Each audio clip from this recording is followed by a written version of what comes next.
Hello दोस्तों, I hope आप सब अच्छे होंगे। अपनी तैयारी अच्छे से कर रहे होंगे। साथ में यूपीपीएससी आर और एग्जाम के लिए प्रैक्टिस सेट सॉल्व कर रहे हैं।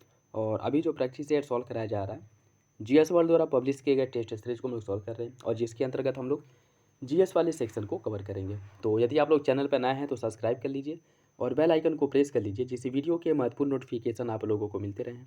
वीडियो अगर अच्छा लगे तो लाइक ज़रूर कर दिया करें और अपने दोस्तों साथियों के साथ वीडियो जरूर शेयर कर दें। तो चलिए इसी के साथ वीडियो की शुरुआत करते हैं। और देखिए, जो हिंदी वाली सीरीज़ आपकी चल रही है धेआईएएस की, उसके जो पीडीएफ है वो टेलीग्राम चैनल पे अपलोड कर दिया गया है। और इसके भी इस प्रैक्टिस सेट के भी पीडीएफ आप लोगों को टेलीग्राम चैनल पे प्रोवाइड करा दिए जाएंगे।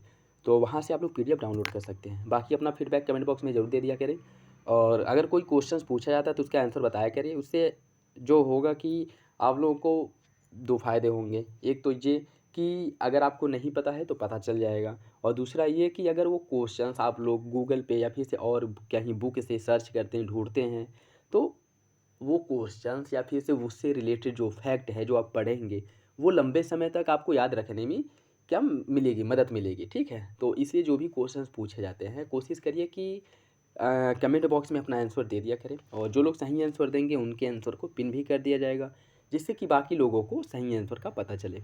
तो चलिए इसी के साथ वीडियो की शुरुआत करते हैं और अपना फीडबैक कमेंट बॉक्स में ज़रूर दे दिया करें। और ये आपका फुल टेस्ट होगा, जिसके अंतर्गत सभी सेक्शन से रिलेटेड क्वेश्चन देखने को मिलेंगे। तो क्वेश्चन नंबर फर्स्ट देखिए, निम्नलिखित में से भारत में निम्नलिखित में से किसे सेवा क्षेत्र में शामिल नहीं किया जाता है? खनन व उत्खनन, होटल, वानिकी और मत्स्यिकी, या फिर परिवहन और संचार। कूट के हिसाब से आपको सही आंसर का चयन करना है। देखिए, इसकी अगर हम बात करें, इसका जो सही आंसर है वो हो जाएगा आपका ऑप्शन सी। ऑप्शन सी हो जाएगा 2 और 4। होटल हो गया, परिवहन और संचार, यह आपके सेवा क्षेत्र के अंतर्गत नहीं आता है। सॉरी, सेवा क्षेत्र के अंतर्गत आता है। ठीक है, इसमें क्या पूछा कि कौन सेवा क्षेत्र के अंतर्गत किसको शामिल किया जाता है? तो होटल जो हो गया, यहाँ भी आपको सर्विस प्रोवाइड किया जाता है। परिवहन और संचार, यहाँ भी सर्विस प्रोवाइड कराया जाता है। तो ये जो क्या है, यह तीनों जो है आपके सेवा क्षेत्र तृतीय के क्षेत्र के अंतर्गत आते हैं। ठीक है, अगर सेवा क्षेत्र के अंतर्गत हम बात करें, जैसे व्यापार, होटल, परिवहन हो गया, संचार, बैंकिंग हो गया, बीमा, और ये सभी जो है आपके सेवा क्षेत्र या तृतीय क्षेत्र के अंतर्गत आते हैं। तो ऑप्शन सी इसका सही हो जाएगा। नेक्स्ट देखिए, निम्नलिखित में से किस एक में समावेशी विकास को बढ़ाने की आशा नहीं की जाती है? ग्रामीण विकास, कृषि विकास, कृषकों को पर्याप्त साख, या फिर राष्ट्रीय आय की ऊंची वृद्धि दर। कौन सा विकल्प इसका सही है? किसका बढ़ना, या फिर से कौन जो है समावेशी विकास को बढ़ाने की आशा किससे नहीं की जा सकती, यह बताना है। देखिए, इसका जो सही आंसर है वो हो जाएगा आपका ऑप्शन बी, राष्ट्रीय आय की ऊंची वृद्धि दर। ग्रामीण विकास अगर हो रहा है तो इससे समावेशी विकास होगा, क्योंकि ग्रामीण ग्रामीण स्तर पे जो लोग होंगे सभी लोग लाभान्वित होंगे, मतलब सभी का चहुमुखी विकास होगा। ठीक है, तो ये आपका होगा कृषि विकास। अगर कृषि का विकास होता है तो ये भी आपके समावेशी विकास को इंडिकेट करेगा। कृषकों को पर्याप्त साख उपलब्ध कराया जाता है, तो ये भी इसके अंतर्गत या समावेशी विकास के अंतर्गत आएगा। लेकिन राष्ट्रीय आय की ऊंची वृद्धि दर, क्या राष्ट्रीय आय की ऊंची वृद्धि दर होने से समावेशी विकास होगा? नहीं, इसका जो है इससे कोई संबंध नहीं है। ठीक है, तो ऑप्शन डी इसका क्या हो जाएगा, सही हो जाएगा। भारत में घाटे की वित्त व्यवस्था किसके लिए संसाधनों को बढ़ाने में उपयोग की जाती है? सार्वजनिक ऋण चुकाने के लिए, आर्थिक विकास के लिए, विदेशी ऋण कम करने के लिए, या फिर भुगतान शेष का समायोजन करने के लिए। कौन सा विकल्प इसका सही होगा? देखिए, इसका जो सही आंसर है वो हो जाएगा ऑप्शन बी, आर्थिक विकास के लिए। ठीक है, ऑप्शन बी सही है। ठीक है, भारत जैसे देश में जो विकासशील अर्थव्यवस्थाएं हैं, वहाँ पे घाटे की वित्त व्यवस्था का जो मुख्य उद्देश्य होता है आर्थिक विकास को बढ़ावा देना, और इन देशों में विकास योजनाओं के वित्त पोषण के लिए यह आवश्यक हो जाता है। ठीक है, जबकि जो विकसित देश होते हैं, यहाँ घाटे की वित्त व्यवस्था अवसाद स्थिति को दूर करने के लिए आर्थिक नीति के साधन के रूप में प्रयोग किया जाता है। ठीक है, तो विकासशील देशों में और विकसित देशों में क्या जो मेजर डिफरेंट है, याद रखिएगा। ऑप्शन बी इसका सही हो जाएगा। पिछले देशों के लिए रोलिंग प्लान का सुझाव किसके द्वारा दिया गया था? और नरकसे द्वारा, ए सैमुअल्सन द्वारा, जी मिर्डल द्वारा, या फिर W.A. लेविस द्वारा। इसका सही आंसर क्या होगा? इसका सही आंसर हो जाएगा आपका ऑप्शन सी, जी मिर्डल द्वारा। ठीक है, ऑप्शन सी इसका सही हो जाएगा। और इस व्यवस्था में जो प्लान है वो अनवरत चलता रहता है। और सबसे पहले बात की अगर हम बात करें तो 1978 में मोरारजी देसाई के नेतृत्व वाली जो जनता पार्टी की सरकार है, इसके द्वारा भारत में क्या किया गया था, स्वीकार किया गया था। तो याद रखिएगा, भारत में रोलिंग प्लान को सबसे पहले जनता पार्टी की सरकार ने 1978 में स्वीकार किया था। ठीक, ऑप्शन सी इसका सही हो जाएगा। मानव निर्धनता सूचकांक किस वर्ष कि मानव विकास रिपोर्ट में प्रस्तुत किया गया था? 1995, 96, 94 या फिर 97? इसका सही आंसर क्या होगा? इसका जो सही आंसर है वो हो जाएगा आपका ऑप्शन डी, 1997 में। ठीक है, यूएनडीपी द्वारा 1997 में मानव विकास रिपोर्ट में मानव निर्धनता सूचकांक को भी प्रस्तुत किया गया था। ठीक, तो ऑप्शन डी इसका क्या हो जाएगा? सही हो जाएगा।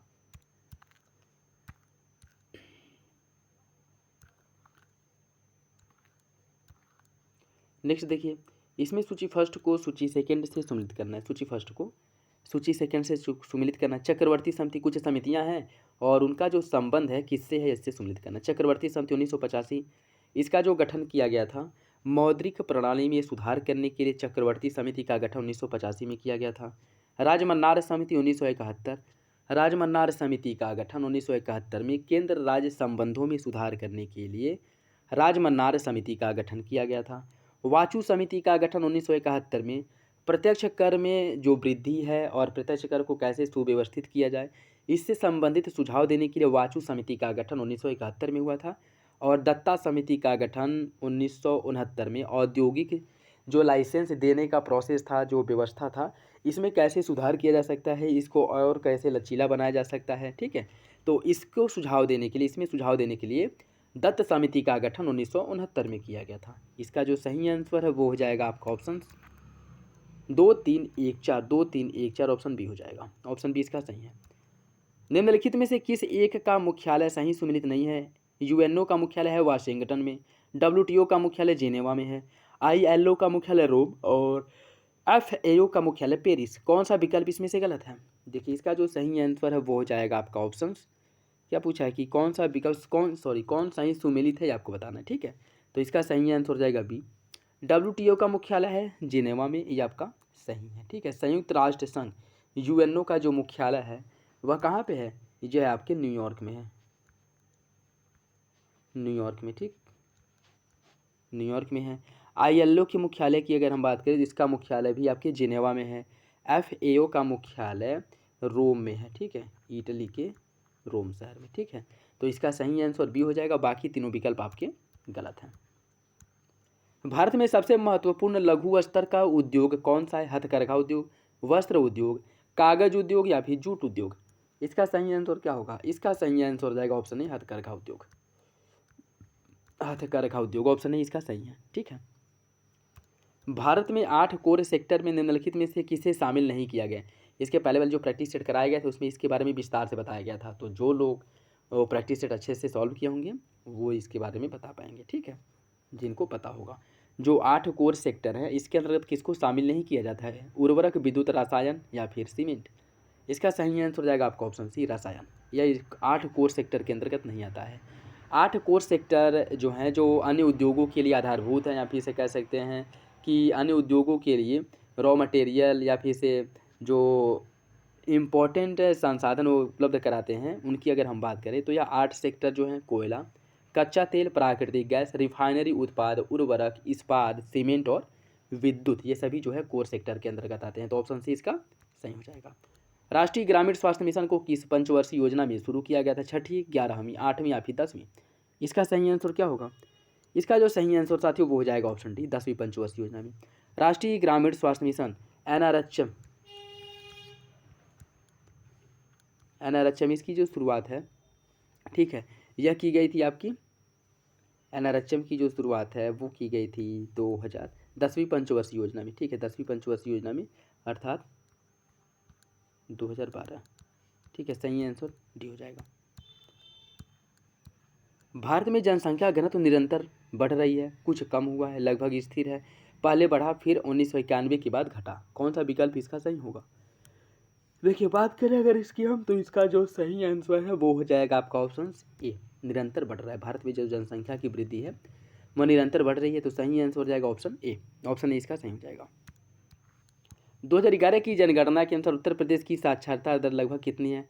69.72%, 68.2%, 67.7%, 77.3%? कौन सा इसका सही है? इसका सही आंसर हो जाएगा ऑप्शन सी, 67.7%। ऑप्शन सी इसका सही है।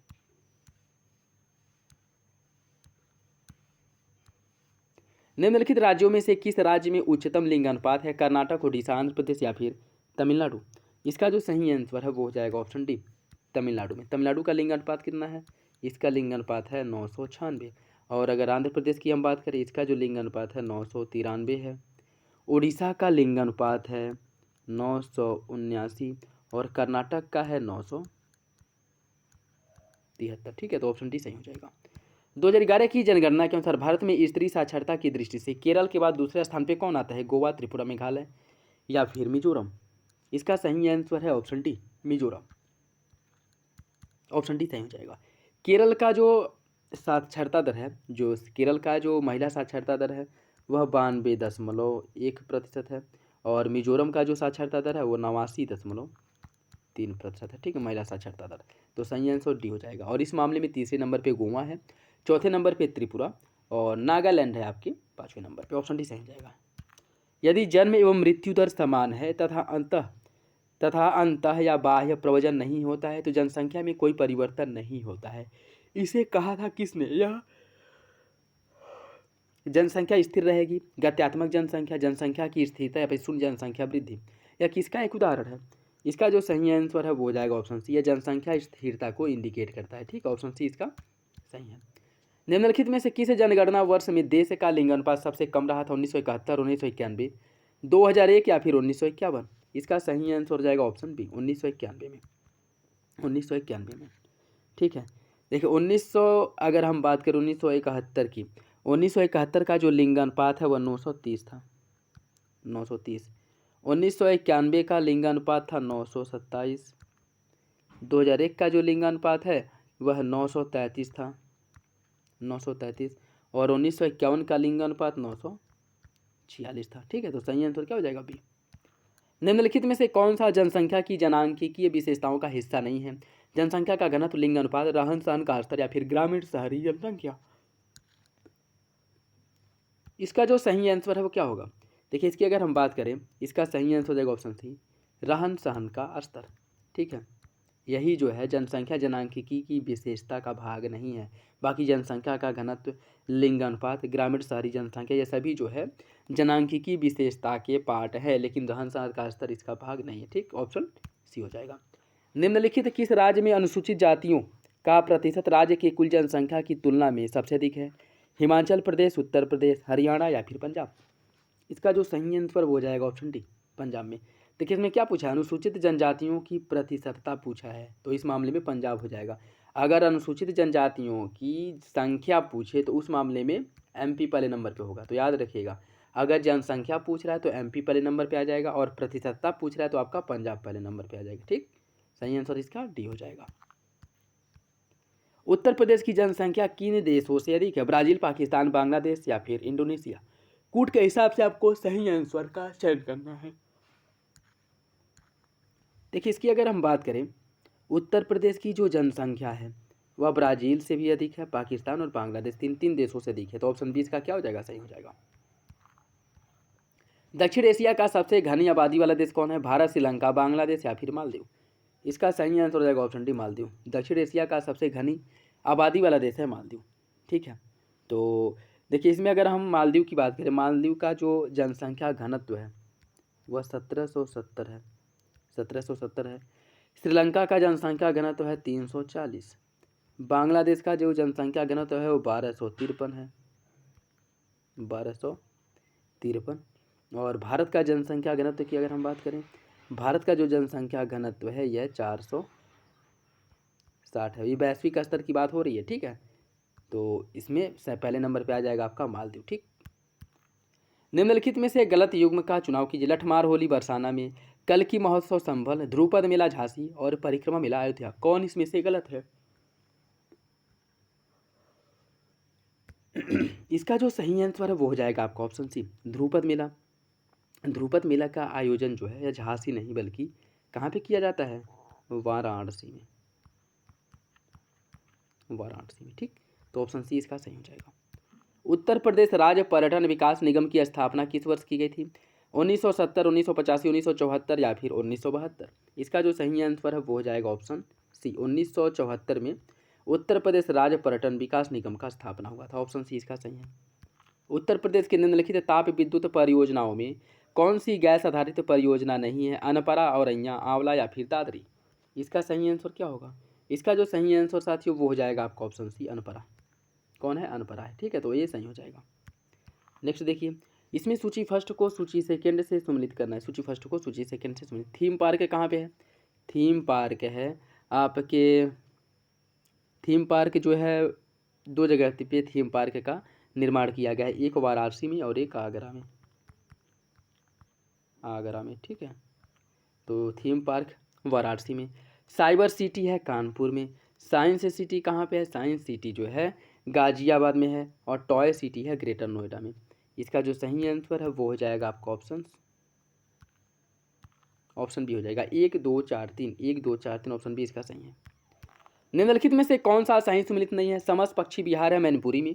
रानीपुर वन्यजीव अभयारण्य झांसी में है। कैमूर वन्यजीव अभयारण्य है मिर्जापुर में। बाखीरा पक्षी विहार है संत कबीर नगर में। कौन सा विकल्प इसमें से गलत है? कौन सा विकल्प गलत है यह बताना है। इसका हो जाएगा ऑप्शन बी, रानीपुर वन्यजीव अभयारण्य झांसी, अब गलत है। रानीपुर वन्यजीव अभयारण्य कहाँ पे है? रानीपुर वन्यजीव अभयारण्य की अगर हम बात करें तो यह चित्रकूट में है, ठीक है, चित्रकूट जिले में स्थित है। और इसकी जो स्थापना किया गया था रानीपुर वन्यजीव अभयारण्य का 1977 में किया गया था, तो ये भी आपका सही हो जाएगा, ठीक, ऑप्शन बी इसका क्या है? सही है।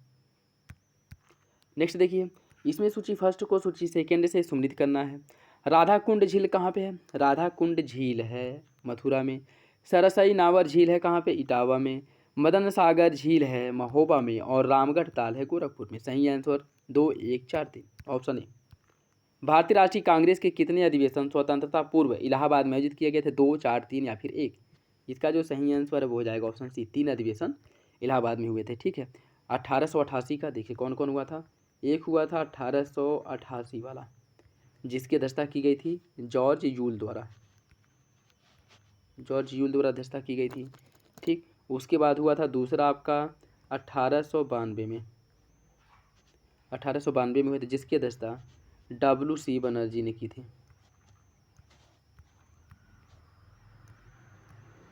बनर्जी ने की थी। उसके बाद हुआ था 1910 में, जिसकी अध्यक्षता वेडरवन ने की थी, ठीक है। तो टोटल 3 हुए थे। और अगर कांग्रेस की अधिवेशन पूछ ले कि उत्तर प्रदेश में कितने कांग्रेस के अधिवेशन हुए थे, तो इसका आंसर क्या हो जाएगा? इसका हो जाएगा 9, क्योंकि भारत उत्तर प्रदेश में कांग्रेस के कुल 9 अधिवेशनों का आयोजन किया गया था। उत्तर प्रदेश में 3 किए गए थे, ठीक है। उत्तर प्रदेश और कहाँ पे 3 हुआ था? लखनऊ में, उत्तर प्रदेश और लखनऊ में। तो सही आंसर क्या हो जाएगा? सी। नेक्स्ट देखिए, निम्नलिखित में से कौन सा सही सम्मिलित नहीं है? कोयला, Sonbhadra, gypsum, Lalitpur, fire clay, Mirzapur, गेरू, बादा।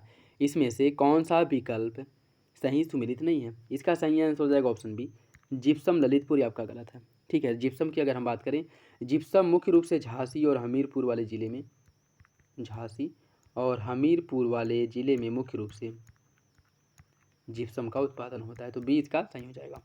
उत्तर प्रदेश में सर्वाधिक जनसंख्या वृद्धि वाला जो दशक है वो कौन था? 61 से 71, 91 से 1, 81 से 91 या फिर 1 से 11?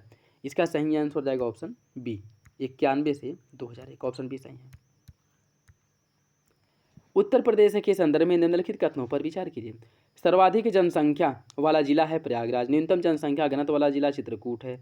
2001 की तुलना में 11 में शिशु लिंग अनुपात में 14 अंकों की कमी आई। प्रदेश में 10 लाख से अधिक नगरीय जनसंख्या वाले जिलों की संख्या 12 है।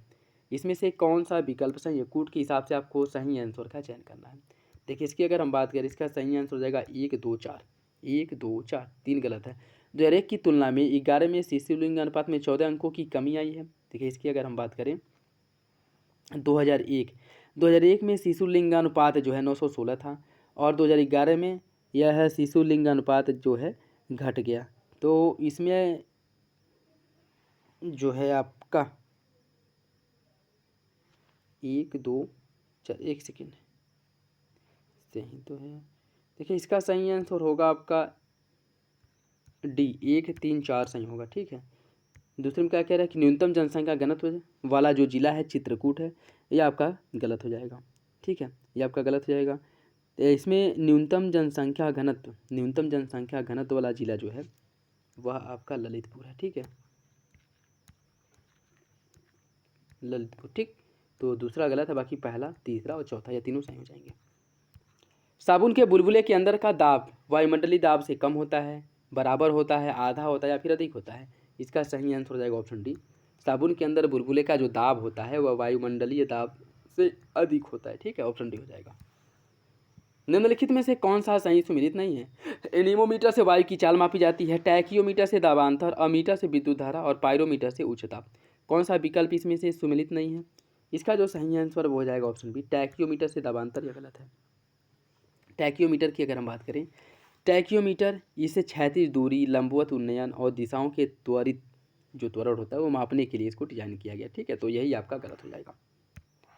सर सीवी रमन को भौतिक का जो नोबेल पुरस्कार दिया गया था यह किस वर्ष दिया गया था? 1930, 50, 1932 या फिर 1935? इसका जो सही आंसर है वो हो जाएगा ऑप्शन सी, 1930 में, ठीक, ऑप्शन सी इसका सही है। निम्नलिखित में से किस विस्फोटक का नाम नोबल तेल है? टीएनपी, टीएनजी, टीएनए या फिर टीएनटी? इसका सही आंसर क्या है? इसका जो सही आंसर है वो हो जाएगा आपका ऑप्शन बी, टीएनजी, टाई नाइट्रोग्लिसरीन जो होता है आपका, इसको बोलते हैं नोबल तेल, ठीक, ऑप्शन बी इसका सही हो जाएगा। निम्नलिखित में से किसका उपयोग यूरिया उर्वरक के उत्पादन में किया जाता है? क्लोरीन, सल्फर डाइऑक्साइड, नाइट्रिक अम्ल या फिर कार्बन डाइऑक्साइड? इसका सही आंसर हो जाएगा ऑप्शन डी, कार्बन डाइऑक्साइड का उपयोग यूरिया गैस के उत्पादन या फिर निर्माण में होता है, ठीक है, ऑप्शन डी सही हो जाएगा। नेक्स्ट देखिए, इसमें सूची फर्स्ट को सूची सेकंड से सुमिलित करना है। द्रव अमोनिया, बात करें अगर द्रव अमोनिया की, इसका प्रयोग जो है मुख्य रूप से प्रशीतक के रूप में किया जाता है। हाइड्रोजन पेरोक्साइड का उपयोग घावों की मरहम पट्टी करने के लिए इसका उपयोग होता है। कार्बन टेट्राक्लोराइड अग्निशामक में और एसीटोन का नाखून पालिश अपसारण में इसका उपयोग होता है। सही आंसर जो हो वो हो जाएगा इसका 4, 1, 2, 3 ऑप्शन बी हो जाएगा। 4, 1, 2, 3 ऑप्शन बी सही है, ठीक है, ऑप्शन बी सही हो जाएगा। निम्नलिखित में से किस ग्रुप के जंतु प्रायः रात्रिचर होते हैं? मच्छर, गौरैया, हिरन, उल्लू, चमगादड़, कुत्ता, मच्छर, चमगादड़, उल्लू या फिर घरेलू मक्खी, खटमल, तोता? इसका जो सही आंसर है वो हो जाएगा ऑप्शन सी, मच्छर, चमगादड़ और उल्लू, यह मुख्य रूप से रात्रिचर होते हैं, तो सी इसका सही हो जाएगा। फलीदार पादपों की जड़ों में उपस्थित गांठों में पाए जाने वाले नाइट्रोजन स्थिरीकरण जीवाणु जो हैं यह पराश्रयी होते हैं, मृतोपजीवी, प्रोटोपघटकी होते हैं या फिर सहजीवी होते हैं? इसका सही आंसर क्या होगा? इसका जो सही आंसर है साथियों वो हो जाएगा आपका ऑप्शन डी, यह सहजीवी होते हैं, ठीक है, सिम्बायोसिस, ऑप्शन डी इसका सही हो जाएगा। मनुष्य के जीवन काल में कितने दांत 2 बार उगते हैं? 12, 16, 8 या फिर 20? इसका जो सही आंसर है वो हो जाएगा ऑप्शन डी, 20, ठीक। प्रोटीन एवं वसा दोनों की प्रचुरता होती है किसमें? मूंगफली में, नारियल में, सोयाबीन में या फिर सूरजमुखी में? इसका सही आंसर है ऑप्शन ए, मूंगफली में, ऑप्शन ए इसका सही है। निम्नलिखित में से कौन टाइगर मच्छर द्वारा संचालित नहीं होता है? डेंगू, जापानी एन्सेफेलाइटिस, चिकनगुनिया या फिर पीत ज्वर? इसका सही आंसर क्या होगा? इसका सही आंसर हो जाएगा ऑप्शन बी, जापानी एन्सेफेलाइटिस। जापानी एन्सेफेलाइटिस की अगर हम बात करें, एंडीज एल्बोपिक्टर जिसे टाइगर मच्छर के नाम से जाना जाता है, यह पीत ज्वर, डेंगू ज्वर, चिकनगुनिया और सेंट लुई एन्सेफेलाइटिस जैसे रोगों का मुख्य रूप से क्या होता है? कारक होता है, ठीक। और जापानी एन्सेफेलाइटिस की अगर हम बात करें तो यह फ्लेविविराइडी कुल के विषाणु होते हैं और इस विषाणु के वाहक जो है क्यूलेक्स प्रजाति के मच्छर होते हैं, ठीक है, क्यूलेक्स प्रजाति के मच्छर होते हैं जिसके अंतर्गत क्यूलेक्स ट्रिटिनियोरिकस और क्यूलेक्स विसुनुई ये दोनों मच्छर मुख्य रूप से उत्तरदायी हैं इसके लिए, तो बी गलत हो जाएगा।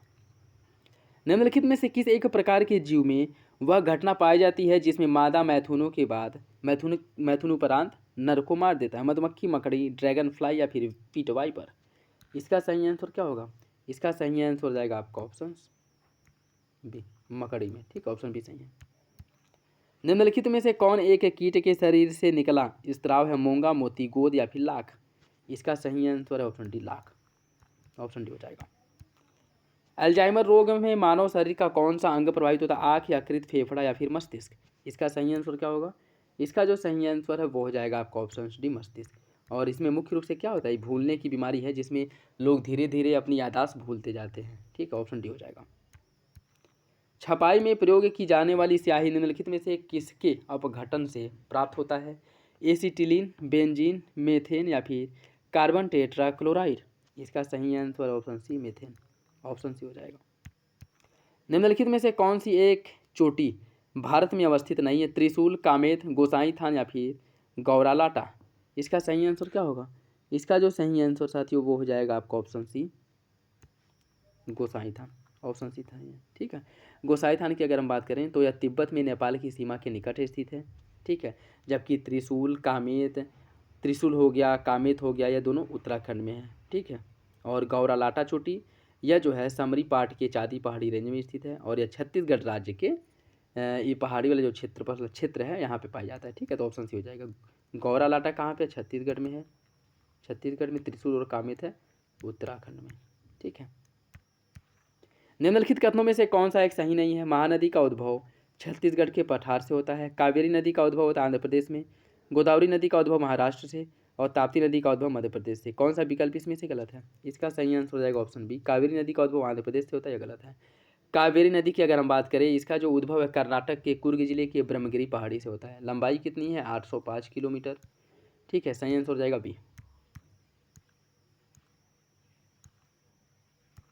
नेक्स्ट देखिए, इसमें सूची फर्स्ट को सूची सेकंड से सम्मिलित करना है। सूची फर्स्ट को सूची सेकंड से सम्मिलित करना है। कुछ जनजाति दिया गया है और उनका निवास स्थल दिया गया है। भील जनजाति यह पाई जाती है मध्य प्रदेश में, संथाल जनजाति झारखंड में, लेप्चा सिक्किम में और टोडा तमिलनाडु में। सही आंसर एक हो जाएगा, 3, 1, 4, 2। निम्नलिखित कथनों पर विचार कीजिए। दक्षिण भारत से उत्तरी भारत की ओर मानसून की अवधि घटती है। दक्षिण भारत से उत्तर भारत की ओर मानसून की अवधि घटती है। उत्तर भारत के मैदानों में वार्षिक वृष्टि की मात्रा पूर्व से पश्चिम की ओर घटती है। कौन सा विकल्प इसका सही होगा? इसका सही आंसर हो जाएगा ऑप्शन सी। पहले हम क्या कह रहा है कि दक्षिण भारत से उत्तर भारत, जैसे हम नीचे से ऊपर जाएंगे, आर्द्रता जो ग्रहण करने की क्षमता है, आर्द्रता की मात्रा वो धीरे धीरे कम होती जाती है। इसी संदर्भ में वर्षा की मात्रा भी कम होती जाती है और उत्तर भारत के मैदानों में वार्षिक वृष्टि की मात्रा पूर्व से पश्चिम की ओर कम होती है, ठीक है। ये भी आपका सही हो जाएगा, ठीक है। जैसे जैसे हम पूर्व से पश्चिम की ओर जाते हैं, जो हवाएं हैं बंगाल की खाड़ी से आर्द्रता ग्रहण करके चलती हैं व्यापारिक पवनों का अनुसरण करते हुए पूर्व से पश्चिम की ओर, और जैसे जैसे ये आगे बढ़ती हैं इनमें नमी की मात्रा जो है कम होती जाती है और इसी संदर्भ में जो वर्षा होती है, वर्षा की मात्रा भी कम होती जाती है। तो दोनों विकल्प क्या हो जाएगा? सही हो जाएगा। नेक्स्ट देखिए, भारत में हरित क्रांति के फलस्वरूप खाद्यान्नों के उत्पादन में वृद्धि हुई है। भारत में हरित क्रांति के फलस्वरूप क्षेत्रीय समानताओं में वृद्धि हुई है। कौन सा विकल्प इसका सही होगा? देखिए, इसकी अगर हम बात करें, इसका सही आंसर हो जाएगा ऑप्शन बी। कथन और कारण दोनों सही हैं लेकिन आगे की सही व्याख्या नहीं करता है, ठीक है। भारत में हरित क्रांति के फलस्वरूप खाद्यान्नों के उत्पादन में वृद्धि हुई, यह बात आपका बिल्कुल सही है, ठीक। और भारत में हरित क्रांति के फलस्वरूप क्षेत्रीय समानताएं भी बढ़ी हैं, ये भी आपका सही है। क्यों? क्योंकि देखिए, हरित क्रांति से सबसे ज़्यादा लाभ किसको मिला? जिनके पास जोत का आकार बड़ा था, जो बड़े भूमि धारक थे, उनको जो है इसका लाभ मिला। जो छोटे किसान थे, जिनके पास भूमि के टुकड़े थे, उनको इसका लाभ नहीं मिल पाया। इससे क्या हुआ? सामाजिक असमानता बढ़ी और जब सामाजिक असमानता बढ़ने से क्या है, इन लोगों के बीच में गतिरोध भी उत्पन्न हुआ। तो हरित क्रांति से खाद्यान्न के उत्पादन में वृद्धि हुई, ये बात बिल्कुल सही है, लेकिन इसने असमानता को भी जन्म दिया, ठीक है। लेकिन जो क्या कहते हैं, जो बड़े किसान थे इनको इसका ज़्यादा फायदा हुआ, जो छोटे किसान थे इनको फ़ायदा होने की बात तो छोड़िए, यह जो है घाटे में चले गए, ठीक है। तो इससे क्या है, सामाजिक असमानता भी बढ़ी। तो दोनों विकल्प सही हो जाएगा लेकिन आगे की सही व्याख्या नहीं करता है। बी क्या हो जाएगा? सही हो जाएगा। निम्नलिखित में से कौन सा एक सही सुमिलित नहीं है? नेपानगर कागज के लिए प्रसिद्ध है, पीपरी है कीटनाशक दवा के लिए, कोरबा है एल्यूमिनियम के लिए और चितरंजन है लोकोमोटिव। कौन सा विकल्प इसमें से गलत है? देखिए, इसकी अगर हम बात करें, इसका जो सही आंसर है वो हो जाएगा आपका ऑप्शन बी। पीपरी की अगर हम बात करें, यह उत्तर प्रदेश में है और यह जो है विद्युत उत्पादन के लिए मुख्य रूप से फेमस है, ठीक है, विद्युत के लिए। तो सही आंसर क्या हो जाएगा? ऑप्शन बी हो जाएगा। और बाकी नेपानगर कहाँ पे है? ये आपके जो है नेपानगर है एमपी में, जो अखबारी कागज़ के लिए। कोरबा है छत्तीसगढ़ में चितरंजन है पश्चिम बंगाल में। तो सब याद रखिएगा, ठीक। ऑप्शन बी इसका सही हो जाएगा। भारत के निम्नलिखित बंदरगाहों में से कौन सा एक खुला सागरीय बंदरगाह है? हल्दिया, विशाखापत्तनम, पणजी या फिर चेन्नई। इसका सही आंसर हो जाएगा ऑप्शन डी, चेन्नई, ठीक। ऑप्शन डी इसका सही है। यह भारत का खुला सागरीय बंदरगाह, मतलब इसमें जो जहाज़ें हैं, जो पोत हैं, इनको जो डॉक किया जाता है, यह तटों के पास न करके खुले समुद्र में किया जाता है, ठीक है, खुले सागर में किया जाता है। ऑप्शन डी हो जाएगा। भारत में किस क्षेत्र को चावल के कटोरे के नाम से जाना जाता है? सतलज नदी घाटी क्षेत्र, सिंधु गंगा मैदान क्षेत्र, कृष्णा गोदावरी डेल्टा क्षेत्र या फिर कावेरी डेल्टा क्षेत्र। इसका सही आंसर क्या होगा? इसका जो सही आंसर साथियों वो हो जाएगा आपका option C, Krishna Godavari delta क्षेत्र जो है इसे चावल का कटोरा कहते हैं। सी हो जाएगा। नेक्स्ट देखिए, इसमें सूची फर्स्ट को सूची सेकंड से सम्मिलित करना है, ठीक है, और सूची फर्स्ट को सूची सेकंड से सम्मिलित करना है। पोचमपाद जो बहुउद्देशीय परियोजना है किस नदी पर है? इसका निर्माण किया गया पोचमपाद गोदावरी नदी पे। नागार्जुन सागर परियोजना का निर्माण कृष्णा नदी पर किया गया है। इडुक्की का निर्माण किया गया पेरियार और माता तिला का बेतवा नदी पे। ठीक है, इसका जो सही आंसर है वो हो जाएगा ऑप्शन डी, 2 4 3 1, ऑप्शन डी सही है। नेक्स्ट देखिए, निम्नलिखित कथनों पर विचार कीजिए। वूलर झील भारत की सबसे बड़ी ताजे पानी की झील है। वूलर झील झेलम नदी पर निर्मित गोखू झील का उदाहरण है। सांभर झील भारत की सबसे बड़ी खारे पानी की झील है। बेम्बानड केरल की सबसे छोटी लैगून है। कौन सा विकल्प इसका सही होगा? देखिए, इसकी अगर हम बात करें, इसका जो सही आंसर है वो हो जाएगा ऑप्शन सी, 1 2 3 सही है, चौथा जो है आपका गलत है। इसमें क्या कह रहा है कि बेम्बानड केरल की सबसे छोटी लैगून झील है। देखिए, बेम्बानड जो है या केरल की सबसे बड़ी लैगून झील है, न कि सबसे छोटी, तो यह विकल्प गलत हो जाएगा। बाकी 1 2 3 आपका सही है, ठीक, ऑप्शन सी हो जाएगा। निम्नलिखित नदी एवं सहायक नदी का कौन सा युग में सही है? गोदावरी नदी पे दूधगंगा, कावेरी की सहायक नदी भवानी, महानदी की सहायक नदी है इंद्रावती, कृष्णा की सहायक नदी है मंजीरा। कौन सा विकल्प इसमें से सही है ये आपको बताना है। देखिए, इसकी अगर हम बात करें, इसका सही आंसर हो जाएगा ऑप्शन बी, भवानी जो है या कावेरी की सहायक नदी है। भवानी जो है कावेरी की सहायक नदी है। दूधगंगा की अगर हम बात करें, दूधगंगा जो है या कृष्णा की सहायक नदी है, दूधगंगा कृष्णा की। इंद्रावती किसकी सहायक नदी है? इंद्रावती जो है या गोदावरी की सहायक नदी है, गोदावरी की। और मंजीरा जो है किसकी सहायक नदी है? मंजीरा, पूर्णा, वेनगंगा, प्राणहिता, ये सभी जो है ये भी जो है आपकी गोदावरी की सहायक नदी है, ठीक, बी इसका सही हो जाएगा। भारत में निम्नलिखित में से किस प्रकार का वन सबसे अधिक वृहद क्षेत्र में पाया जाता है? उष्णकटिबंधीय आर्द्र पर्णपाती वन, उष्णकटिबंधीय शुष्क पर्णपाती वन, उष्णकटिबंधीय आर्द्र सदाबहार या उपोष्ण शुष्क सदाबहार। इसका सही आंसर हो जाएगा ऑप्शन बी, उष्णकटिबंधीय शुष्क पर्णपाती वन भारत में सबसे अधिक पाए जाते हैं, तो बी इसका सही हो जाएगा। निम्नलिखित में से कौन सा सही सुनित नहीं है? चिनूक अमेरिका में चलने वाला क्या है? पवन है। सिराको सिसली इटली वाले क्षेत्र में, ब्लिजार्ड चिली वाले क्षेत्र में, नॉर्वेस्टर भारत में। कौन सा विकल्प गलत है? देखिए, इसका जो सही आंसर है वो हो जाएगा आपका ऑप्शन सी, ब्लिजार्ड। ब्लिजार्ड जो है यह अगर हम बात करें, इसे हिम झंझावट भी कहा जाता है, ठीक है, और इसका जो प्रवाह क्षेत्र है मुख्य रूप से साइबेरिया, कनाडा, उत्तरी अमेरिका वाला जो क्षेत्र है वहाँ पे चलता है, न कि चिली में, तो यही आपका गलत हो जाएगा। नेक्स्ट देखिए, इसमें सूची फर्स्ट को सूची सेकंड से सम्मिलित करना है। कुछ पर्वत हैं, देश हैं।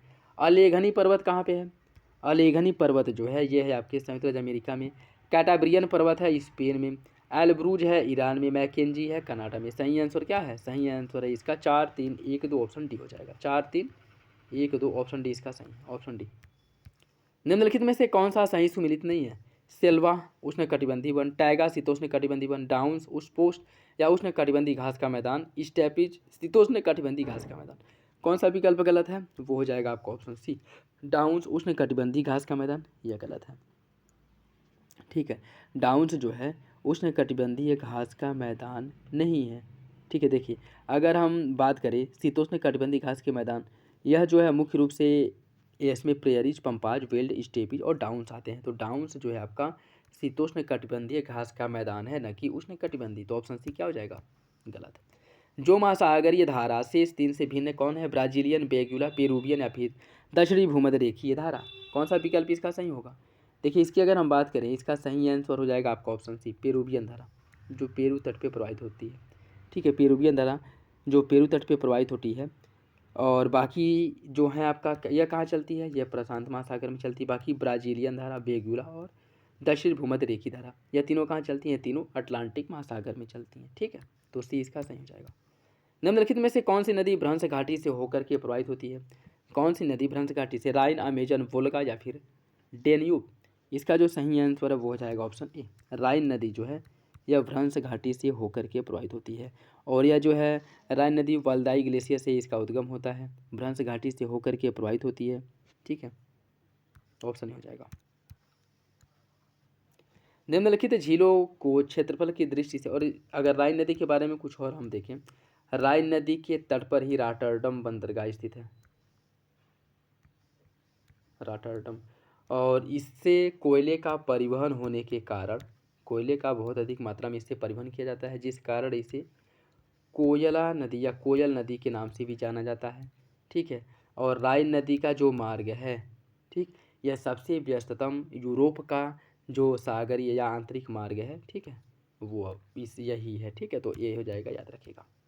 निम्नलिखित झीलों को क्षेत्रफल की दृष्टि से अवरोही क्रम में व्यवस्थित कीजिए और कुछ से सही आंसर का चयन कीजिए। बैकाल, सुपीरियर, विक्टोरिया और ग्रेट बियर, ठीक है। देखिए इसकी अगर हम बात करें, इसमें बैकाल झील की अगर हम बात करें तो 31,500 है इसका क्षेत्रफल, ठीक। सुपीरियर झील, यह 82,097 क्षेत्रफल है इसका। विक्टोरिया झील का जो है वह 69,484 किलोमीटर है। और ग्रेट बियर का है 31,153 किलोमीटर, ठीक है। तो इसका जो सही आंसर वो जाएगा 2, 3, 1, 4, ऑप्शन डी 2, 3, 1, 4। भूगोल में नवनियतिवादी सिद्धांत का प्रतिपादन किसने किया था? रेंटजेल ने, कुमारी, सैमपुल ने, जी टेलर या फिर हटिंगटन? इसका सही आंसर क्या हो जाएगा? इसका सही आंसर ऑप्शन सी, जी टेलर ने नवनियतिवादी सिद्धांत का प्रतिपादन किया था, ऑप्शन सी हो जाएगा। निम्नलिखित देशों में कौन अंतर महाद्वीपीय है? टर्की, लाओस, जॉर्जिया या फिर ट्यूनीशिया? इसका सही आंसर क्या होगा? देखिए इसका सही आंसर टर्की और जॉर्जिया, ये दोनों जो है अंतर महाद्वीपीय हैं, ठीक है। ये दोनों अंतर महाद्वीपीय के अंतर्गत आते हैं, ठीक है। और अंतर महाद्वीपीय देश किसे कहा जाता है? जो एक से अधिक महाद्वीपों में जिनका विस्तार हो उनको अंतर महाद्वीपीय कहते हैं। तो टर्की जो है इसका विस्तार आपको यूरोप में भी देखने को मिलेगा और एशिया में भी देखने को मिलेगा, ठीक है। और जॉर्जिया भी आपका अंतर महाद्वीपीय है, तो इसका सही आंसर ये हो जाएगा। जीवभार का पिरामिड किस पारिस्थितिक तंत्र में उल्टा बनता है? वन, तालाब, घासी या फिर शुष्क स्थल? कौन सा विकल्प इसका सही है? देखिए इसका जो सही आंसर है वो हो जाएगा ऑप्शन बी, तालाब में जीवभार का पिरामिड जो है यह उल्टा बनता है, ठीक है। उल्टा क्यों बनेगा? देखिए बाकी जीवभार का जो पिरामिड है इसमें देखिए निचले स्तर पे जो छोटे छोटे कीड़े मकोड़े होते हैं वो आते हैं, उसके ऊपर जो है जो थोड़ी इनसे बड़ी मछलियाँ होती हैं वो आती हैं, इनसे ऊपर जो बड़ी बड़ी मछलियाँ होती हैं और इनसे ऊपर जो बहुत बड़ी मछलियाँ शार्क, वेल जैसी मछलियाँ होती हैं वे आती हैं। तो इनके शरीर से पानी निकाल करके, ठीक है, इनके मतलब इनका शरीर का मतलब ड्राई वेट इसमें वो किया जाता है। तो शरीर से इनके जल निकाल करके और इनका वेट अगर किया जाएगा तो किसका भार अधिक होगा? ये ऊपर वाली मछलियों का भार अधिक होगा, इनका सबसे कम होगा। ये वजह है कि इनका जो क्या है जीवभार का पिरामिड इसमें उल्टा बनता है, ठीक है, तालाब वाले पारिस्थितिक तंत्र में, ठीक। सही आंसर भी हो जाएगा। पारिस्थितिकी अस्थायी मितव्ययिता है या किस आंदोलन का नारा है? चिपको, नर्मदा, एपिको आंदोलन या फिर इनमें से कोई नहीं? पारिस्थितिकी अस्थायी मितव्ययिता है, यह चिपको आंदोलन का नारा था, चिपको आंदोलन का नारा था, पारिस्थितिकी अस्थायी मितव्ययिता है। जैव ईंधन के संबंध में कौन सा कथन सही नहीं है? जैव ईंधन पारिस्थितिकी अनुकूल होता है, जैव ईंधन लागत प्रभावी होता है, जैव ईंधन ऊर्जा संकट के समाधान में योगदान दे सकता है, जैव ईंधन मक्का से भी बनता है। कौन सा विकल्प इसका गलत है? इसका सही आंसर हो जाएगा ऑप्शन, जैव ईंधन लागत प्रभावी होता है, यह गलत है। बाकी तीनों विकल्प आपके सही हैं। नेक्स्ट देखिए कुछ राष्ट्रीय उद्यान दिए गए हैं और राज्य दिया गया है, इसे आपको सम्मिलित करना है। अंसी कहाँ पे है? अंसी है आपके कर्नाटक में, गुगामल जो है ये आपके महाराष्ट्र में है, और कालेसर है हरियाणा में, और मैलिंग है अरुणाचल प्रदेश में। सही आंसर हो जाएगा ए, 3, 4, 1, 2। निम्नलिखित में से किस सूफी संत के बारे में मुबारक शाह खिलजी ने घोषणा किया था कि जो व्यक्ति शेख का सर काटकर उसके पास लाएगा उसे वह 1000 टंके पुरस्कार देंगे? शेख सलीम चिश्ती, नसीरुद्दीन, शेख निजामुद्दीन औलिया या फिर बाबा फरीद? इसका सही आंसर हो जाएगा ऑप्शन सी, शेख निजामुद्दीन औलिया, ऑप्शन सी सही हो जाएगा। सल्तनतकालीन शासकों में किसने कृषकों के लिए अकाल संहिता तैयार करवाया था? अलाउद्दीन, फिरोज शाह तुगलक, मोहम्मद बिन तुगलक या इनमें से कोई नहीं? इसका सही आंसर क्या होगा? इसका सही आंसर हो जाएगा ऑप्शन सी, मोहम्मद बिन तुगलक, मोहम्मद बिन तुगलक, ठीक है, सी हो जाएगा। निम्न यात्रियों का भारत में आगमन का सही क्रम क्या? इब्न बतूता, ट्रैवेर्नियर, अल बरूनी और मनुची? इनके भारत आने का जो क्रम है इस हिसाब से आपको सम्मिलित करना है इसमें, ठीक है। देखिए इसकी अगर हम बात करें सबसे पहले जो आया था वो आया था अल बरूनी, सबसे पहले अल बरूनी आया था जो महमूद गजनवी के साथ भारत आया था, ठीक है। इसके बाद आया था इब्न बतूता जो मोहम्मद बिन तुगलक के समय में भारत आया था, मोहम्मद बिन तुगलक के समय भारत आया था। इसके बाद जो है आया था आपका टैवर्नियर जो फ्रांसीसी था और यह शाहजहाँ के समय में भारत आया था, और मनुची जो इटली का निवासी था और यह शाहजादा सिको जो दारा सिको है उसके समय में भारत आया था। ठीक है, तो सही आंसर हो जाएगा ऑप्शन डी। देखिए ये किसके किसके शासनकाल में सब आए थे वो याद रखिएगा, उससे जो है इनका क्रम याद करने में आप लोगों को आसानी होगी। ऑप्शन डी हो जाएगा। निम्नलिखित में से किसने जहांगीर के विरुद्ध विद्रोह किया था? आसफ खां, खुर्रम, महावत या फिर खुसरो? कूट के हिसाब से आपको सही आंसर का चयन करना है। इसका सही आंसर हो जाएगा ऑप्शन डी 2, 3, 4। खुर्रम, महावत खां और खुसरो इन तीनों ने विद्रोह किया था। डी हो जाएगा। चोलों के अधीन ग्राम प्रशासन के बहुत से ब्यौरे किस शिलालेख में देखने को मिलते हैं? उत्तर मेरूर, उरैयूर, कांचीपुरम या फिर तंजावुर? कौन सा विकल्प इसका सही है? इसका जो सही आंसर है वो हो जाएगा ऑप्शन है उत्तर मेरूर में। ठीक, ऑप्शन ए सही है। नेक्स्ट, कुषाण फारस की खाड़ी और लाल सागर से होकर व्यापार करते थे, जो उनके पास उस समय की सबसे सुसंगठित नौसेना थी। कौन सा विकल्प इसका सही है? कूट के हिसाब से आपको सही आंसर का चयन करना है। कथन और कारण दिया गया है, तो इसका जो सही आंसर है वो हो जाएगा आपका ऑप्शन सी। ऑप्शन सी हो जाएगा। पहला सही है, दूसरा गलत है।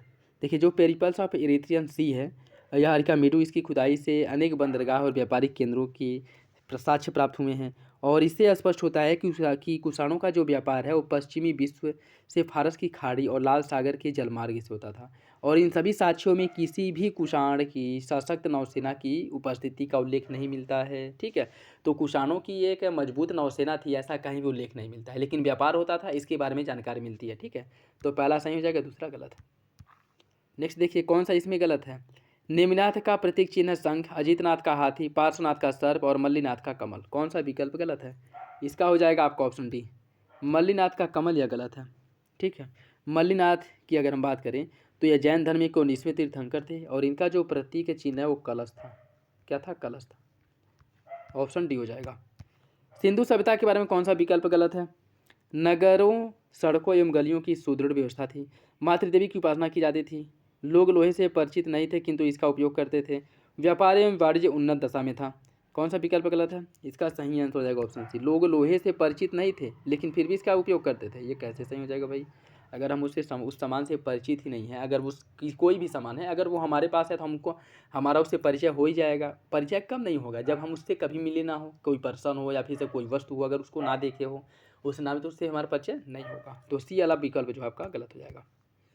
भारतीय प्राचीन के निम्नलिखित ग्रंथों में से किसमें पति द्वारा परित्यक्त पत्नी के लिए विवाह विच्छेद की अनुमति दी गई है? धर्मसूत्र, कामसूत्र, अर्थसूत्र या फिर मनुस्मृति? इसका सही आंसर ऑप्शन सी, अर्थसूत्र, अर्थशास्त्र में। ठीक है, कौटिल्य के अर्थशास्त्र में। नेक्स्ट देखिए, इसमें भी सूची फर्स्ट को सूची सेकंड से सुनित करना है। कुछ ये आचार्य जो हैं और इनके द्वारा किस वाद की रचना की गई थी उसे सुनित करना है। बात करें अगर वल्लभाचार्य, इन्होंने पुष्टि मार्ग का क्या किया था? पुष्टि मार्ग की रचना की थी। रामानुजाचार्य द्वारा विशिष्टाद्वैतवाद की रचना की गई थी। माधवाचार्य ने द्वैतवाद की रचना की थी और शंकराचार्य ने इन्होंने अद्वैतवाद की रचना की थी। सही आंसर हो जाएगा इसका 3, 4, 1, 2। नेक्स्ट देखिए, निम्नलिखित कथनों पर विचार कीजिए। इसमें कुछ युद्ध दिए गए हैं और कूट के हिसाब से आपको सही आंसर का चयन करना है। ठीक है, प्लासी के युद्ध में सिराजुद्दौला की पराजय के लिए मीर जाफर ने अंग्रेजों से मिलकर षड्यंत्र रचा। तृतीय आंग्ल मैसूर युद्ध में टिप्पू सुल्तान की मृत्यु हुई। पानीपत के तृतीय युद्ध में अहमद शाह अब्दाली ने इब्राहिम लोदी को पराजित किया। इसमें से कौन सा विकल्प सही है ये आपको बताना है। देखिए इसकी अगर हम बात करें, इसका सही आंसर हो जाएगा ऑप्शन है। पहला तो सही है, दूसरा गलत है। तृतीय आंग्ल मैसूर जिसमें श्रीरंगपट्टनम की संधि की गई थी, ठीक है, इसमें टिप्पू सुल्तान नहीं मरा था। ठीक है, चौथे जो आंग्ल मैसूर हुआ था इसमें टिप्पू सुल्तान मारा गया था। ठीक है, और पानीपत के तृतीय युद्ध में अहमद शाह अब्दाली ने इब्राहिम लोदी को पराजित किया। इसमें अगर हम बात करें जो आपका पानीपत का तृतीय युद्ध हुआ था, इसमें अहमद शाह अब्दाली ने सदाशिवराव भाऊ के नेतृत्व वाली जो मराठा सेना थी उसको पराजित किया था, न कि इब्राहिम लोदी को। तो ये भी गलत हो जाएगा। निम्नलिखित को कालक्रम से व्यवस्थित करना। जहादर शाह, अहमद शाह, मोहम्मद शाह और आलमगीर द्वितीय। देखिए एग्जिस्ट सेम टू सेम यही क्वेश्चन जो है RO जो आपका पेपर हुआ था उसमें लगाने के लिए आया था। ठीक है, क्रम से लगाने के लिए सेम टू सेम क्वेश्चन देखने को मिला था। तो इसका जो सही आंसर क्या हो जाएगा? जहादर शाह, इसके बाद मोहम्मद शाह, फिर आ जाएगा आपका अहमद शाह, उसके बाद आलमगीर द्वितीय। सही आंसर जो है ये हो जाएगा। ठीक है, निम्नलिखित में से कौन सा सही सुमिलित है? गुरु अर्जुन देव, दल खालसा, गुरु अमरदास, मीरी और पीरी, गुरु अंगद, गुरुमुखी लिपि और गुरु रामदास आदि ग्रंथ? कौन सा इसमें से सही है? इसका हो जाएगा ऑप्शन सी, गुरु अंगद, गुरुमुखी लिपि आपका सही है। ठीक है, सिखों के 5वें गुरु गुरु अर्जुन देव, इनकी तो 1605 ईस्वी में सिखों के पवित्र ग्रंथ आदि ग्रंथ का संकलन किया गया था। ठीक है, आदि ग्रंथ का संकलन गुरु अर्जुन देव ने किया था। और खालसा पंथ की जो स्थापना है, खालसा पंथ की स्थापना कर्पूर सिंह द्वारा किया गया था। ठीक है, खालसा पंथ की स्थापना किया था कर्पूर सिंह ने। और अमृतसर नगर का स्थापना जो है रामदास के द्वारा कराया गया था। इसका हो जाएगा सी। निम्नलिखित में से प्रथम कर्नाटक युद्ध का कौन सा तत्कालिक कारण था? ऑस्ट्रिया की राजगद्दी की जंग, कर्नाटक की राजगद्दी का मामला, अंग्रेजों द्वारा फ्रांसीसी जहाज़ों का अधिग्रहण, या फिर अंग्रेजों और फ्रांसीसियों के बीच प्रतिद्वंदिता। कौन सा विकल्प इसका सही होगा ये आपको बताना है। देखिए, इसकी अगर हम बात करें, इसका जो सही आंसर वो हो जाएगा ऑप्शन सी, अंग्रेजों द्वारा फ्रांसीसियों के जहाज का अधिग्रहण करना। यह जो है प्रथम आंग्ल कर्नाटक युद्ध का तात्कालिक कारण था। ठीक है, सही आंसर क्या हो जाएगा? सही आंसर सी हो जाएगा। 1857 का विद्रोह मुख्यतः किस कारण से असफल रहा था? हिंदू मुस्लिम एकता में कमी, जमींदारों की सहभागिता,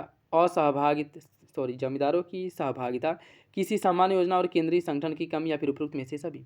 इसका सही आंसर हो जाएगा ऑप्शन सी, किसी सामान्य योजना और केंद्रीय संगठन की कमी की वजह से यह असफल रहा। ऑप्शन सी हो जाएगा। नेक्स्ट देखिए, यह विद्रोह दिए गए हैं और इसे आपको क्रम से लगाना है। ठीक है, संथाल, नील, मोपला और पावना। बात करेगा संथाल विद्रोह की, यह कब हुआ था? यह जो है 1855 में हुआ था। नील विद्रोह कब हुआ था? नील विद्रोह हुआ था 1859 में नील विद्रोह हुआ था। मोपला विद्रोह जो है, मोपला विद्रोह जो हुआ था आपका, यह 1921 में हुआ था। पावना विद्रोह जो है 1873 से लेकर के ये 76 तक चलता रहा था। ठीक है, तो सही आंसर हो जाएगा 1 2 4 3 ऑप्शन है। नेक्स्ट देखिए, आत्मसम्मान आंदोलन ब्राह्मणों के विरोध एवं मंदिरों में प्रवेश को लेकर के चलाया गया था। जस्टिस आंदोलन श्रमिकों एवं कृषकों द्वारा अपनी दयनीय स्थिति को लेकर चलाया गया था। The all India depressed class federation की स्थापना महात्मा गांधी ने किया था। कौन सा विकल्प इसमें से सही है? इसका सही आंसर हो जाएगा ऑप्शन सी, पहला सही है, बाकी गलत है। ठीक है, आत्मसम्मान आंदोलन जो है 1920 जो ईवी रामास्वामी नायकर द्वारा चलाया गया था, यह मुख्य रूप से जो जातिवाद है इसको समाप्त करने के लिए चलाया गया था। बाकी जस्टिस आंदोलन, यह बड़ी संख्या में जो धनवान जमींदार और व्यापारी हैं इनके सम्मिलित थे, और यह आंदोलन ब्राह्मणों की जो सरकारी सेवा, शिक्षा और राजनीति में प्राप्त श्रेष्ठता है इसको जो है समाप्त करने के लिए चलाया गया था। और बाकी जो आपका all India depressed class federation की स्थापना डॉक्टर भीमराव अम्बेडकर द्वारा इसका जो है क्या किया गया था? स्थापना 1920 में। ठीक है, तो पहला सही है, बाकी दोनों विकल्प गलत है। कौन सा विकल्प इसमें से सही नहीं है? ब्रह्म समाज एकेश्वरवाद का समर्थन करता है। थियोसोफिकल सोसाइटी का अंतर्राष्ट्रीय मुख्यालय मद्रास में था। आर्य समाज ने शिक्षा के विकास में योगदान दिया। और हाली पद्धति भारतीयों को निम्न पदों पर नियुक्ति से संबंधित था। कौन सा विकल्प इसमें सही गलत है यह बताना है। देखिए, इसकी अगर हम बात करें, इसमें क्या पूछा है कि कौन सा विकल्प गलत है। ठीक है, इसका सही आंसर हो जाएगा डी, हाली पद्धति भारतीयों को निम्न पदों पर नियुक्ति से संबंधित है, यह गलत है। हाली पद्धति की बात करें तो यह बंधुआ मजदूर और बंधुआ मजदूरी से संबंधित था हाली पद्धति। ठीक है, तो डी गलत हो जाएगा। याद रखिएगा, इंपॉर्टेंट टर्मिनोलॉजी से ज़्यादातर क्वेश्चन इस समय बन रहे हैं, तो ये सब याद रखिएगा। ठीक है, किसे इंग्लैंड में अंग्रेज अधिकारियों की हत्या के आरोप में फांसी दी गई थी? खुदीराम बोस और उधम सिंह, मदन लाल ढींगरा उधम सिंह, सरदार अजीत सिंह और सूर्य सेन, या फिर करतार सिंह और उधम सिंह। इसका सही आंसर हो जाएगा ऑप्शन बी, मदन लाल ढींगरा और उधम सिंह को। ठीक, ऑप्शन बी इसका क्या हो जाएगा? सही हो जाएगा। ठीक, और यह इन्होंने कब किया था? 1 जुलाई 1909 को कर्नल वाइली जो था उसकी हत्या किए थे ये लोग। कहाँ पे? लंदन में। तो बी सही हो जाएगा। और वीडियो अगर अच्छा लगे साथियों तो लाइक जरूर कर दिया करें और अपने दोस्तों साथियों के साथ शेयर कर दें। साइमन कमीशन के बारे में देखिए, इसकी नियुक्ति 1919 एक्ट के क्रियान्वयन की पूछताछ के लिए की गई थी और इसके अध्यक्ष सर जॉन साइमन थे। भारतीय नेताओं ने इसका विरोध किया। उसने संघीय प्रकार की सरकार के लिए संस्तुति की। कौन सा विकल्प साइमन कमीशन के बारे में सही है? कूट के हिसाब से आपको सही आंसर का चयन करना है। देखिए, साइमन कमीशन के बारे में सभी विकल्प सही हैं। ठीक है, सभी विकल्प सही हो जाएंगे। अखिल भारतीय राजनीति में गांधी का पहला जो साहसिक कदम है क्या था? रॉलेट सत्याग्रह, असहयोग, चंपारण, या फिर दांडी मार्च। इसका सही आंसर है ऑप्शन ए, रॉलेट सत्याग्रह। ठीक है, रॉलेट सत्याग्रह 1919 वाला रॉलेट सत्याग्रह। तो सही आंसर क्या हो जाएगा? ए हो जाएगा। निम्नलिखित कथनों पर विचार कीजिए। देखिए, जो आपका चंपारण सत्याग्रह जो हुआ था इसे अखिल भारतीय स्तर पर नहीं माना जाता है। ठीक है, जो रॉलेट सत्याग्रह में इन्होंने नेतृत्व किया था उसको माना जाता है। प्रथम गोलमेज सम्मेलन में डॉक्टर भीमराव अम्बेडकर ने दलित वर्ग के लिए अलग निर्वाचन मंडल की मांग की। पूना पैक्ट में स्थानीय निकाय और सिविल सेवाओं में दलित वर्गों के प्रतिनिधियों के लिए विशेष उपबंध रखे गए। तृतीय गुलमेज सम्मेलन में भारतीय राष्ट्रीय कांग्रेस ने भाग नहीं लिया। कौन सा विकल्प इसका सही होगा, ये आपको बताना है। देखिए इसका जो सही आंसर है वो हो जाएगा ऑप्शन सी। तीनों विकल्प सही हैं, ऑप्शन सी हो जाएगा। नेक्स्ट देखिए कथन और कारण दिया गया है। भारतीय राष्ट्रीय कांग्रेस ने माउंटबेटन योजना को स्वीकार किया। वह द्विराष्ट्र सिद्धांत को मानते थे। कौन सा विकल्प इसका सही होगा। देखिए इसकी अगर हम बात करें, इसका सही आंसर हो जाएगा ऑप्शन सी। पहला सही है, दूसरा गलत है। पहला सही है, दूसरा गलत है। ठीक है, भारतीय राष्ट्रीय कांग्रेस ने माउंटबेटन योजना को स्वीकार किया, इसलिए नहीं कि वह द्विराष्ट्र सिद्धांत को मानती थी, अभी तो इसलिए कि सांप्रदायिक दंगों के खतरे से निपटने के लिए उस समय आपको पता ही है कि जो नोआखली हो गया, अन्य जो क्षेत्र थे वहाँ पे सांप्रदायिक दंगों में कितनी वृद्धि हो गई थी और बहुत ही व्यापक स्तर पर नरसंहार हो रहा था, जिसको रोकने के लिए इन्होंने अंततः द्विराष्ट्र सिद्धांत को स्वीकार कर लिया था। ठीक है, तो पहला सही है, दूसरा गलत है। नेक्स्ट देखिए, कुछ लेखक है और पुस्तक है, उससे आपको स्मृत करना है। अबुल कलाम आज़ाद, इनके द्वारा इंडिया विंस फ्रीडम की रचना की गई थी, इंडिया विंस फ्रीडम की। और सुभाष चंद्र बोस, इन्होंने इंडियन स्ट्रगल की रचना की थी। लाला लाजपत राय, इन्होंने अनहैप्पी इंडिया की। और सचिन नाथ सान्याल ने बंदी जीवन की रचना की थी। सही आंसर इसका 2, 1, 4, 3 ऑप्शन सी हो जाएगा, 2, 1, 4, 3। नेक्स्ट देखिए कौन सा विकल्प गलत है। महात्मा गांधी की आत्मकथा मूल रूप से गुजराती भाषा में लिखी गई थी। सैडलर आयोग शिक्षा से जुड़ा है। भारत में अंग्रेजी शिक्षा के प्रसार में सहायता करने के लिए हिंदू कॉलेज कलकत्ता प्रथम संस्था थी। लाला लाजपत राय भारतीय राष्ट्रीय कांग्रेस के अध्यक्ष कभी नहीं चुने गए थे। कौन सा विकल्प इसका सही नहीं है। इसका जो सही आंसर है वो हो जाएगा आपका ऑप्शन डी।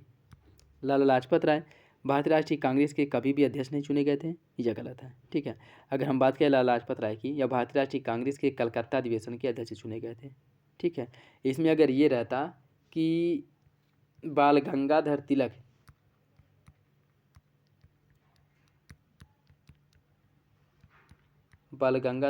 जो है यह जो है कभी भी नहीं चुने गए थे। ठीक है, भारतीय राष्ट्रीय कांग्रेस के अध्यक्ष नहीं चुने गए थे। ठीक, यह ऐसा नहीं है कि इसके सदस्य नहीं थे, भारतीय राष्ट्रीय कांग्रेस के सदस्य होते भी इन्हें कभी इसका अध्यक्ष नहीं बनाया गया था, तो डी गलत हो जाएगा।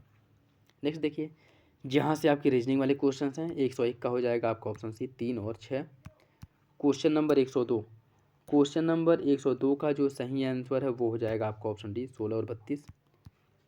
क्वेश्चन नंबर 103, इसका जो सही आंसर हो जाएगा ऑप्शन सी, 4। क्वेश्चन नंबर 104 का जो सही आंसर है वो हो जाएगा ऑप्शन सी, 9/5 गुना। क्वेश्चन नंबर 105 का सही आंसर हो जाएगा ऑप्शन ए, 27.1%। ठीक है, क्वेश्चन नंबर 106 का जो सही आंसर है, क्वेश्चन नंबर 106 का सही आंसर ए हो जाएगा के। क्वेश्चन नंबर 107 का सही आंसर है ऑप्शन सी, 11। क्वेश्चन नंबर 108 का जो सही आंसर है वो हो जाएगा आपका ऑप्शन सी, आयत। क्वेश्चन नंबर 109, क्वेश्चन नंबर 109 का सही आंसर है option C, D. Question number 110, question number 110 का जो सही आंसर है वो हो जाएगा आपका ऑप्शन डी, 52। और यहाँ से आपके करंट वाले सेक्शन है, तो इसको हम लोग स्किप करेंगे। और दोस्तों वीडियो अगर अच्छा लगा हो तो लाइक ज़रूर कर दिया करें और अपने दोस्तों साथियों के साथ वीडियो जरूर शेयर कर दें। ठीक है, नेक्स्ट देखिए, निम्नलिखित में से कौन सा विषय समवर्ती सूची का भाग है। कौन सा विषय समवर्ती सूची का भाग है, ये आपको बताना है। पुलिस, विदेश मामलों, आपराधिक, या फिर रेडियो और टेलीविज़न। कौन सा विकल्प इसका सही होगा। देखिए इसकी अगर हम बात करें कि कौन सा विषय आपके समवर्ती सूची के अंतर्गत आता है, तो वो हो जाएगा ऑप्शन सी, आपराधिक मामले जो है यह समवर्ती सूची के अंतर्गत आता है, जिस पर केंद्र और राज्य दोनों के द्वारा कानून बनाया जा सकता है, सी हो जाएगा। निम्नलिखित में से कौन अगस्त 1946 ईस्वी में गठित प्रथम अंतरिम राष्ट्रीय सरकार का सदस्य नहीं था। Doctor S Radhakrishnan, doctor Rajendra Prasad, Jagjivan Ram, या फिर सी राजगोपालाचारी। इसका सही आंसर क्या होगा। इसका जो सही आंसर साथियों वो हो जाएगा आपका option A, doctor S Radhakrishnan. ठीक है, ये हो जाएगा। संपत्ति का अधिकार वर्तमान समय में क्या है कि सामाजिक अधिकार, प्राकृतिक, मौलिक, या फिर संवैधानिक। इसका सही आंसर क्या होगा। इसका जो सही आंसर है वो हो जाएगा ऑप्शन डी, संवैधानिक अधिकार है। ठीक है, ऑप्शन डी। नेक्स्ट देखिए, निम्नलिखित में से कौन सा नीति निर्देशक तत्व में शामिल नहीं है। मानव दुर्व्यापार और बलात् श्रम का प्रतिषेध, मादक पेय और स्वास्थ्य के लिए हानिकारक औषधियों और औषधीय प्रयोजन से भिन्न उपभोग का प्रतिशोध, राज्य किसी व्यक्ति को कानून के समक्ष समानता से मना नहीं करेगा। कौन सा विकल्प जो है इसमें नीति निर्देशक तत्व के अंतर्गत नहीं आते हैं, ये आपको बताना है। देखिए इसकी अगर हम बात करें तो एक सेकेंड, क्या पूछा है इसमें, कौन जो है नीति निर्देशक तत्व नहीं है, कौन नीति निर्देशक तत्व नहीं है। देखिए मानव दुर्व्यापार और बलात्श्रम, यह जो है आपका अनुच्छेद 23 के अंतर्गत एक मौलिक अधिकार है, ठीक है। और राज्य किसी व्यक्ति को कानून के समक्ष समानता से मना नहीं करेगा। कानून के समक्ष समानता, ये भी आपका क्या है, मौलिक अधिकार है, ये भी जो है मौलिक अधिकार है,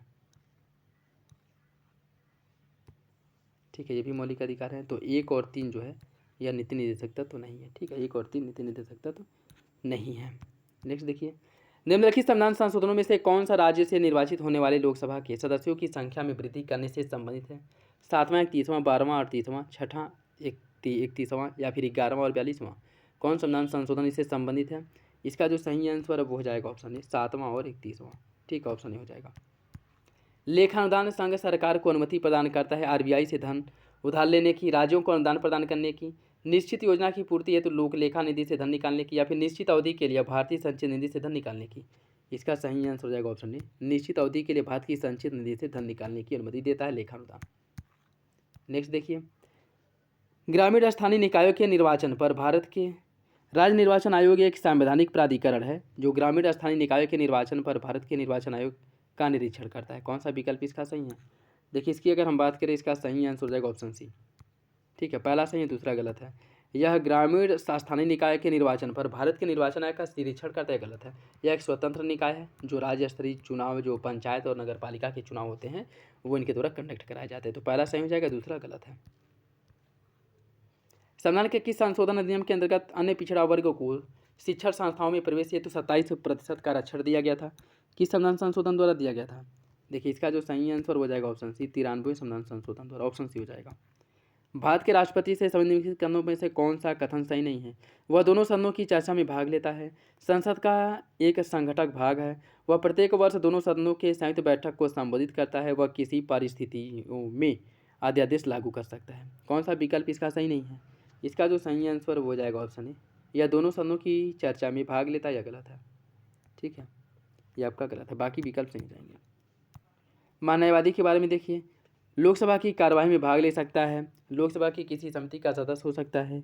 पहले मानववादी अशोक देसाई थे, 6 वर्ष या 5 वर्ष जो भी पहले हो अपने पद पर बना रहता है।